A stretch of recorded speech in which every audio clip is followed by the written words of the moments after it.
बेटे इस वीडियो में हम चैप्टर 1 को कंटिन्यू करेंगे। Chapter 1 matter in our surroundings, ये हम पिछली वीडियो में पढ़ चुके हैं।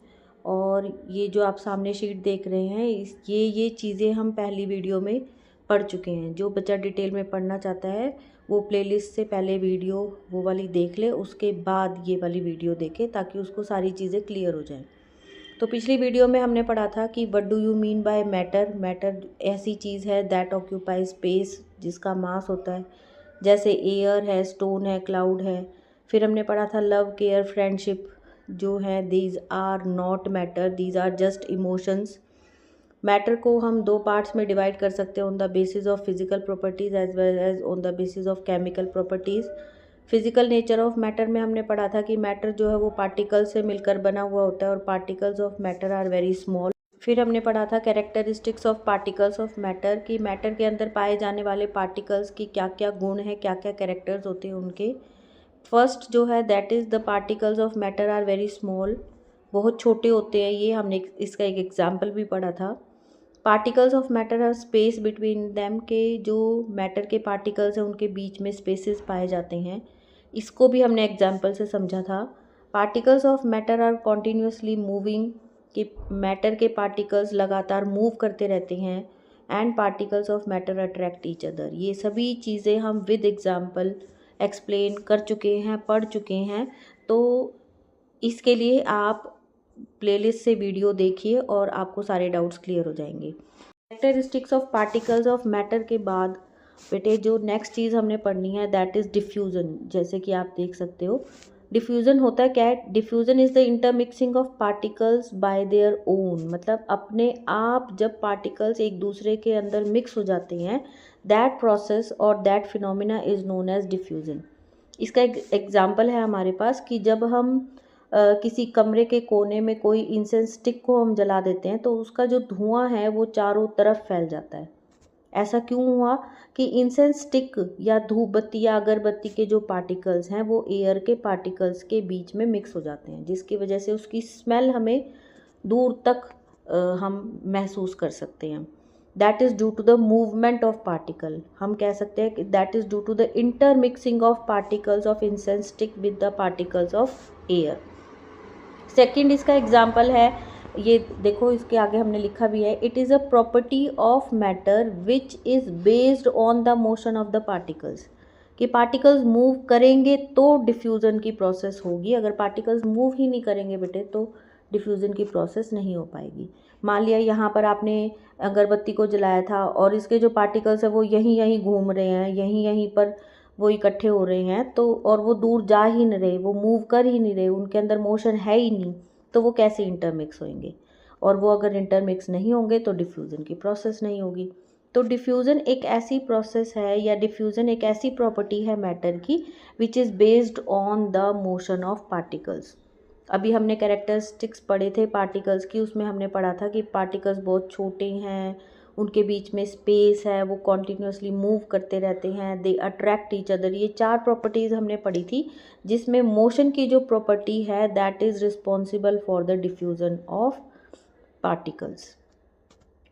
डिफ्यूज़न जो है वो गैसेस में, लिक्विड्स में, सॉलिड्स में, सब में पाया जाता है, लेकिन गैसेस में जो डिफ्यूज़न है दैट इज़ मोस्ट, सबसे ज़्यादा डिफ्यूज़न की प्रोसेस गैसेस में देखी जाती है। आप कहीं पर भी कमरे के किसी भी कोने में या घर के किसी भी कोने में आप सेंट को की बॉटल में से आप थोड़ा सा सेंट जो है वो निकाल दीजिए, तो क्या होगा, वो सेंट की जो स्मेल है या परफ्यूम की जो स्मेल है वो आप चारों तरफ सूंघ सकते हो।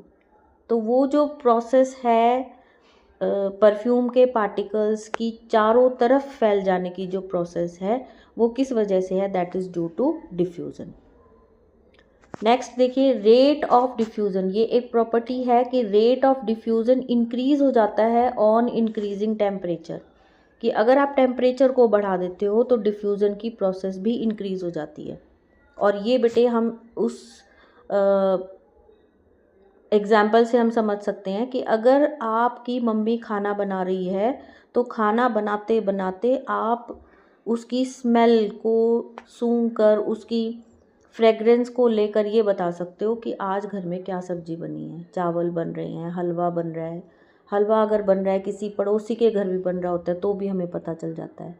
क्यों पता चल जाता है? क्योंकि वो गर्म है तो मीन्स उसका जो टेम्परेचर है वो ज़्यादा है। अगर टेम्परेचर ज़्यादा है तो क्या होगा, क्या हो जाएगा, डिफ्यूज़न की प्रोसेस बढ़ जाएगी। डिफ्यूज़न ज़्यादा होगा तो आप तक वो पार्टिकल्स जल्दी से पहुंच पाएंगे, और हम तक अगर वो पार्टिकल्स जल्दी से पहुंच गए तो उसकी जो स्मेल है, उसकी जो फ्रेगरेंस है वो हमें पता चल जाएगी। तो रेट ऑफ डिफ्यूज़न जो है वो इंक्रीज़ हो जाता है टेम्परेचर। ठंडे खाने की हमें बहुत जल्दी से स्मेल नहीं आती है, गर्म खाने की हमें बहुत जल्दी अच्छे से स्मेल आ जाती है। तो this is the example of कि रेट ऑफ डिफ्यूज़न जो है वो टेम्परेचर के साथ साथ इंक्रीज़ होता रहता है। इसी के साथ रिलेटेड एक और प्रॉपर्टी होती है पार्टिकल्स की, दैट इज़ काइनेटिक एनर्जी। कि ऐसे पार्टिकल्स जिनके अंदर मोशन है, वो सभी पार्टिकल्स हैं, अगर वो उनका टेम्परेचर कम है तो मोशन कम है, अगर टेम्परेचर ज़्यादा है तो मोशन भी ज़्यादा है। तो जैसे जैसे जिस पार्टिकल की मोशन इंक्रीज़ होगी उसकी एनर्जी भी बढ़ती चली जाएगी। And the energy possessed by the particles के द्वारा वो एनर्जी जो उनके अंदर उनकी मोशन की वजह से होती है, that is called as kinetic energy. उसे काइनेटिक एनर्जी बोला जाता है। तो काइनेटिक एनर्जी को अगर आप लिखना चाहते हो तो काइनेटिक एनर्जी को डेफिनेशन तो आप यही लिखेंगे, it is the energy possessed by the particles due to their motion. Motion की वजह से अगर किसी पार्टिकल के अंदर एनर्जी है तो वो एनर्जी क्या कहलाएगी, काइनेटिक एनर्जी कहलाएगी। तो काइनेटिक एनर्जी की का जो फॉर्मूला है वो भी यही है, it is equal to half mv²। v is the energy, v is the velocity. तो वेलोसिटी क्या डिनोट करिए, it is denoting the motion, कि जैसे जैसे मोशन बढ़ेगी काइनेटिक एनर्जी भी बढ़ जाएगी। तो फूड का जो हमने एग्जांपल दिया कि गर्म खाने की जो खुशबू है वो हम तक जल्दी पहुंचती है, that is also related with the kinetic energy. कि अगर टेम्परेचर ज़्यादा होगा तो काइनेटिक एनर्जी पार्टिकल्स की बढ़ जाएगी। काइनेटिक एनर्जी बढ़ेगी तो डिफ्यूज़न बढ़ जाएगा, और डिफ्यूज़न बढ़ेगा तो उसकी खुशबू हम तक जल्दी से जल्दी पहुंच जाएगी। ठीक है, तो इसके बाद देखिए बेटा, नेक्स्ट जो पार्ट है हमारी बुक में जो दिया गया है, that is states of matter. States of matter को हम इस तरह से एक्सप्लेन कर सकते हैं कि उसको हमने 3 पार्ट्स में मैं कह रही हूँ स्टेट्स ऑफ मैटर को हमने 3 पार्ट्स में डिवाइड कर दिया, सॉलिड, लिक्विड और गैस। इन तीनों को हम इनके डिफरेंस से समझ सकते हैं कि जैसे शेप, फर्स्ट प्रॉपर्टी हमने शेप ले ली, अब हम तीनों की शेप पढ़ेंगे। कि सॉलिड की जो शेप होती है वो फिक्स्ड होती है, जैसे आपके पास एक पेन है वो अपनी शेप कभी चेंज नहीं करेगा, आपके पास टेबल है वो शेप चेंज नहीं करेगी, चेयर है वो शेप चेंज नहीं करेगी, आपकी अलमीरा है वो शेप चेंज नहीं करता, दरवाज़ा है, कोई भी चीज़ जो सॉलिड है that never changes its shape. Liquid की शेप जो है, जिस भी बर्तन में आप लिक्विड को डालोगे उसकी शेप वो ले लेगा, तो उसकी शेप जो है वो फिक्स्ड नहीं होती है। गिलास में डालोगे गिलास जैसा हो गया पानी, कटोरी में डालोगे कटोरी जैसा हो जाएगा पानी, जग में डालोगे जग जैसा हो जाएगा, किसी और कंटेनर में डालोगे उसकी शेप वो ले लेगा। इसी तरह से गैसेस की जो शेप होती है वो भी फिक्स्ड नहीं होती, उसको भी आप जिस भी कंटेनर में रखेंगे वो उसकी शेप ले लेगा। अब शेप के बेस पर आपकी बुक में 2 चीज़ें दी गई हैं। एक तो रबर बैंड का एग्जाम्पल दिया गया है कि रबर बैंड को अगर स्ट्रेच किया जाए तो वो फैल जाती है। तो क्या रबर बैंड सॉलिड नहीं है?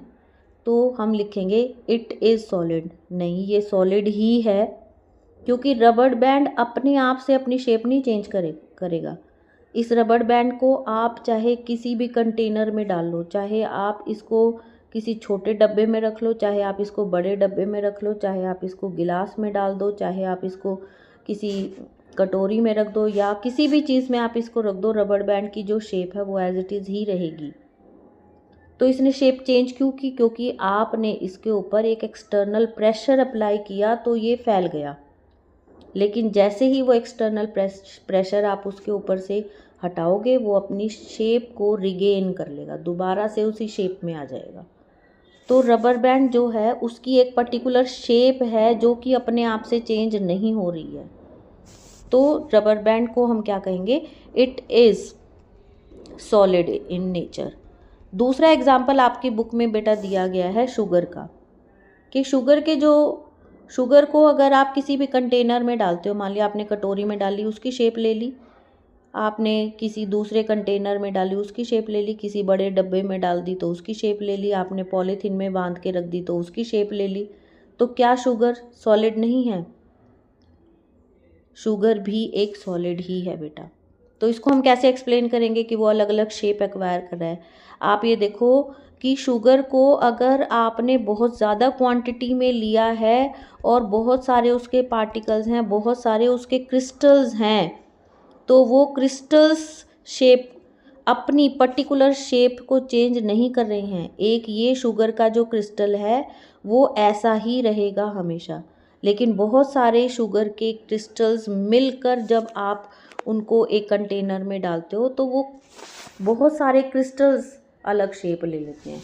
एक पर्टिकुलर क्रिस्टल जो है वो अपनी शेप चेंज नहीं करता है। तो शुगर जो है दैट इज़ दिस वन, ये एक ऐसा क्रिस्टल है जो अपनी शेप चेंज नहीं कर रहा है। तो शुगर भी एक सॉलिड ही है। इसके बाद आ जाइए, नेक्स्ट प्रॉपर्टी है वॉल्यूम। सॉलिड जो होते हैं दे हैव डेफिनेट वॉल्यूम, उनका वॉल्यूम कभी चेंज नहीं होगा। उनका जो मास है, वॉल्यूम जो होता है बेटा, वॉल्यूम की जो वॉल्यूम होता है कि वो कितना स्पेस जो है वो एक्वायर कर रहे हैं, कितना स्थान वो घेर रहे हैं, वो उसके वॉल्यूम में आ जाएगा। तो एक पत्थर जो है वो जितना स्थान घेर रहा है, जितना वो स्पेस एक्वायर कर रहा है, उतना ही लेगा हमेशा, वो चेंज नहीं होगा। तो उसका एक डेफिनेट वॉल्यूम है। इसी तरह से अगर 1 लीटर पानी है तो वो हमेशा 1 लीटर ही रहेगा। वो आप अगर 2 लीटर के कंटेनर में, 4 लीटर के कंटेनर में डाल दोगे तो भी वो 1 लीटर ही रहेगा। मान लिया पहले आपने उसको छोटे कंटेनर में डाल रखा था, वो पानी यहाँ तक था, अब आप उसको बड़े कंटेनर में डाल दोगे तो भी पानी इतना ही रहेगा बेटा। वो 1 लीटर का 1 लीटर ही रहेगा, वो अपना वॉल्यूम चेंज नहीं करता है। लेकिन गैस के केस में ऐसा नहीं है। जैसे जैसे आप उसको बड़े से बड़े कंटेनर में डालते चले जाओगे, वो उतना ही वॉल्यूम एक्वायर करता चला जाएगा। अगर 1 लीटर का कंटेनर है तो 1 लीटर का बन जाएगा, 2 का है तो 2 का बन जाएगा, 4 का है तो 4 का बन जाएगा। इसके बाद है डेंसिटी। डेंसिटी जो होती है बेटे वो होती है मास पर unit volume, mass by volume.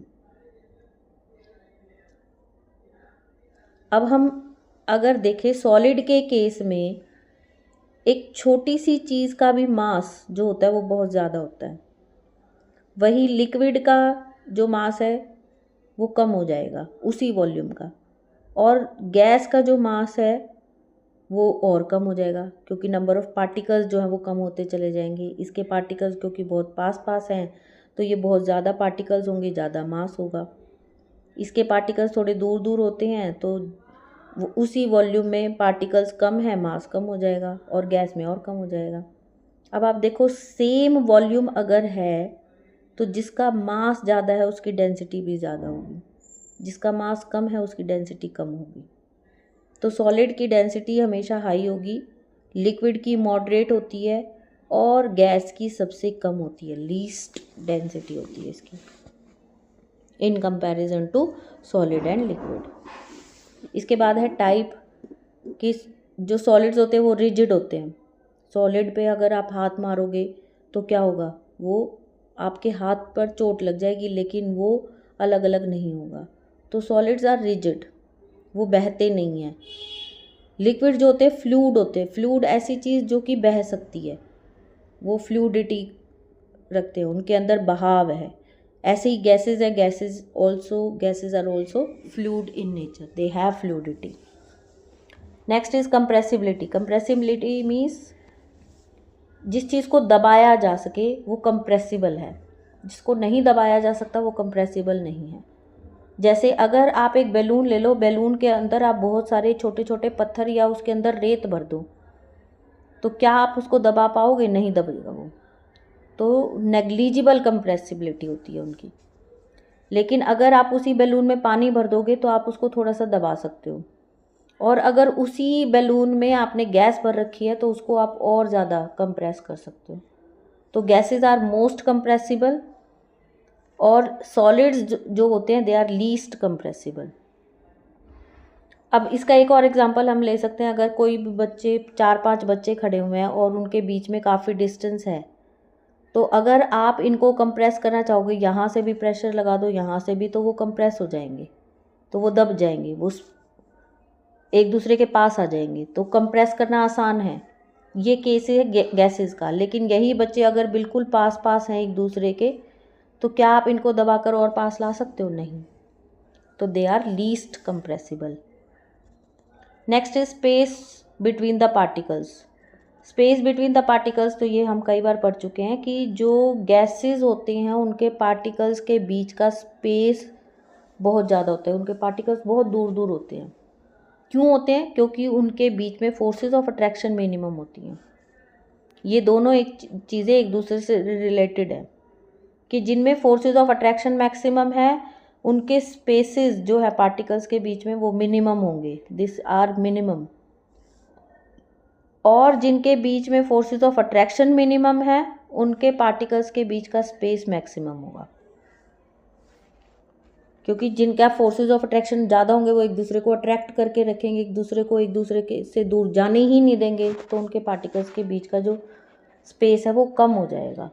और जिनके बीच में अट्रैक्शन ही नहीं है, तू कहीं जा मैं कहीं जाऊँ मुझे कोई फ़र्क नहीं पड़ता, तुझे कोई फ़र्क नहीं पड़ता, तो क्या होगा? वो दूर दूर रहेंगे, उनके पार्टिकल्स के बीच में स्पेस बढ़ जाएगा। लिक्विड के अंदर ना बहुत ज़्यादा अट्रैक्शन है ना बहुत ज़्यादा स्पेस है। वो कहता है ना मैं किसी को खींच के अपने पास रखूँगा और ना मैं किसी के साथ ऐसा करूँगा कि तेरा और मेरा कोई वास्ता नहीं। तो ये जो चीज़ें हैं स्पेसेस जो होती हैं वो मॉडरेट होती हैं लिक्विड में, और इसी वजह से फोर्सेस ऑफ अट्रैक्शन भी उसके बीच में मॉडरेट होती हैं।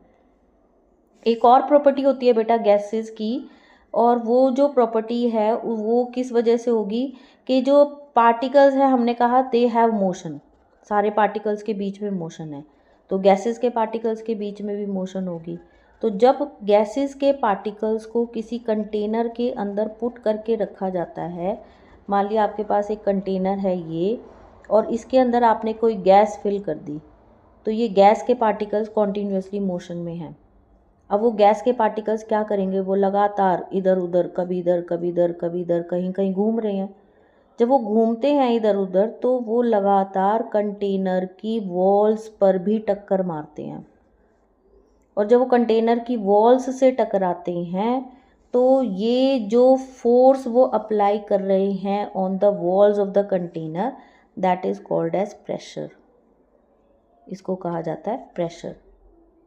Pressure is force per unit area, एक पर्टिकुलर एरिया पर लगाया जाने वाला फोर्स किसके द्वारा? पार्टिकल्स के द्वारा, that is called as pressure. तो यहाँ तक बेटा हम इस वीडियो में पढ़ेंगे इस चैप्टर को। मुझे उम्मीद है कि आपको ये चैप्टर पूरा समझ आ गया होगा जहाँ तक हमने पढ़ा है।